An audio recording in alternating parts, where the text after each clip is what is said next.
Welcome back to the Viveport review, everybody. Today we're covering a game that I was super happy to see has made its way to the Viveport Infinity subscription service, and that is I Expect You to Die.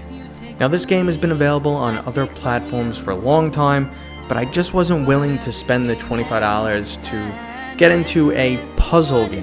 Right out of the gates, this game sets the tone with an awesome intro. I actually watched it more than once and found myself slightly singing along to I Expect You to Die. Then after a very brief training, which shows you the controls, you set off on your missions, which is a seated, puzzle-based, unique environment where you have to use the objects around you to achieve your goal. You'll start by pretending to be a window washer so you can break into a lab and stop an evil ex-employee from creating some virus that he wants to spread on the planet.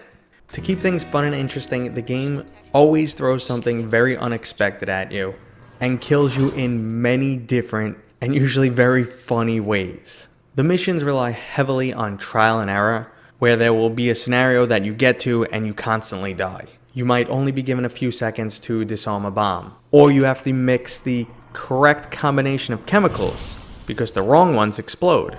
You might pull a lever and a grenade falls out, and you're left scrambling for a pin. But once you start to memorize each step and get a little bit further each time, once you've solved all of it, you can basically blast through a mission. Then you could come back and try and beat your time. And this moves into probably the lowest point of the game, which is the length.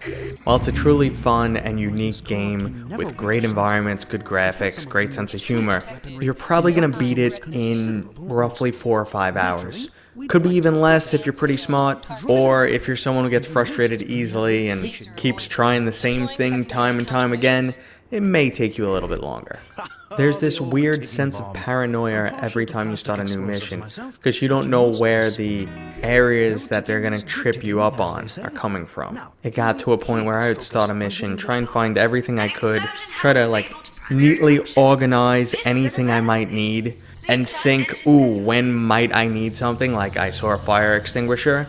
I expect to be lit on fire at some point in time, so I had it handy. Now, if you're buying this game for $25, it's a little hard for me to recommend due to the length. But if you already have a Viveport subscription, definitely pick it up. If you have any interest in puzzle games, you want something that's clever and amusing, and just a different take on VR, I think it's definitely worth checking out. Okay, everybody, as always, I am Mateo311, and this is my Viveport review. If you like this content, please leave me a thumbs up, subscribe, come back for the next video. I'm not just doing Viveport reviews, there will be a lot of other content, but right now I'm enjoying these games, and I hope you are too.